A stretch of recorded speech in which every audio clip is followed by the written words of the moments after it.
There is Charean Williams this week at the Masters for the practice round on Monday. Beautiful course. It's happening all weekend long. And one of the things Charean always wanted to do, and it's great that you got a chance to do it, and didn't have your phone for the entire time, which I don't know that I'd be willing to make that trade-off, but a great thing. So, today's draft, in honor of Charean getting to do something she always wanted to do. Oh, is that Tiger? That's Tiger. Is that Tiger? Yeah. Yes. Wow. So, in honor of that, our draft of the sports bucket items we have, sports-related bucket list items. Sports bucket list, they know who we mean. You're up first. Well, I'm going to say first, thank you to Ron Vaccaro and Megan Franks for hooking me up for the Masters. That was just a total lifetime experience. It ranks I've done just about everything, Mike. Olympics would be 1, Super Bowl would be 2, and then there's a tie for 3 with Wimbledon and the Masters. The Masters was like golf's version of Disneyland, truly an incredible experience. So I've done just about everything, but I still have 3 or 4 things I really want to do. Number 1 would have to be the Rose Bowl. I've never covered a Rose Bowl before, never been there. Would like to go to the Rose Bowl parade and then go to the game just to see it, because it is the granddaddy of them all. And that's great. And it's such a great scene, you know, the afternoon sun, and then the shadows get longer later in the day. And it's a shame they don't play Super Bowls at the Rose Bowl anymore, but they never would. They'd go to Cronky Land when they inevitably go back to Los Angeles over and over and over again. But those Rose Bowl, Super Bowls were always special. The Rose Bowl is a special thing every single year. Every major football game should be played at the Rose Bowl. First one for me is to, and I'm going to be very specific with these things, attend the Super Bowl as a fan. One of these years, when you least expect it, I'm going to say, go ahead and spread out your stuff in the press box. I'm sitting out in the stands. I'm going to experience this as a fan, not as a member of the media that's working during the game. And, you know, if the Vikings ever make it, that's probably the year it's going to happen, which means it'll never happen.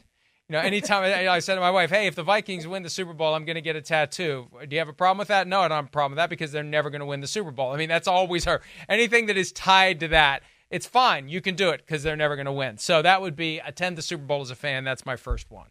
That would be a totally different experience, Mike. And I would like to attend as a fan the Army-Navy game. I just think that would be a really neat experience. One of the rivalries I haven't experienced, and would love to be there for an Army-Navy game at some point. Cowboys played at Philadelphia one year and they played there, and I didn't go, and I regret not going.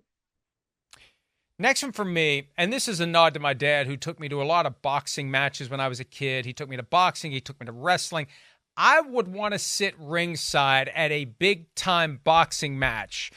I just can't tell you when one is ever going to happen. If one ever happens again, a true old-school big-time boxing match, I want to sit ringside with a big-ass cigar. That would be cool. I don't think to be that close. It's never going to happen. There's never going to be another big-time boxing match. Let's take a break. We got one more round for you when PFT Live continues right after this.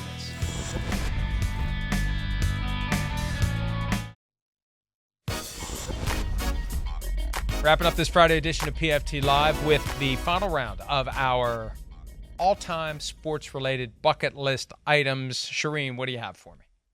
Well, Mike, I've covered 7 Olympics. I've covered a lot of Olympic soccer, and I'm not a huge soccer fan, but that is just a different level of soccer. So the World Cup is here in 2 years. I don't care if it's a first-round game. I think there's 9 games in Dallas-Fort Worth at AT&T Stadium in Arlington, right down the street from me. I don't care if it's a semifinal is here or a first-round game or whatever it is, but I would like to attend a World Cup soccer match just to say I've done it, and to see the crowds and how excited they are for their countries, because I know how big that is. Got a feeling we're going to be able to work that one out one way or the other, especially because it's right there. Here's my last one. And look, I've had these feelings stirred up a little bit because I've heard through the grapevine the Pirates are off to a good start this year. Not that it's going to last, because it never does. But to attend in person a Pittsburgh Pirates World Series game, again, they got to hold up their end of it. I know I can hold up my end of it. because it's just up the road.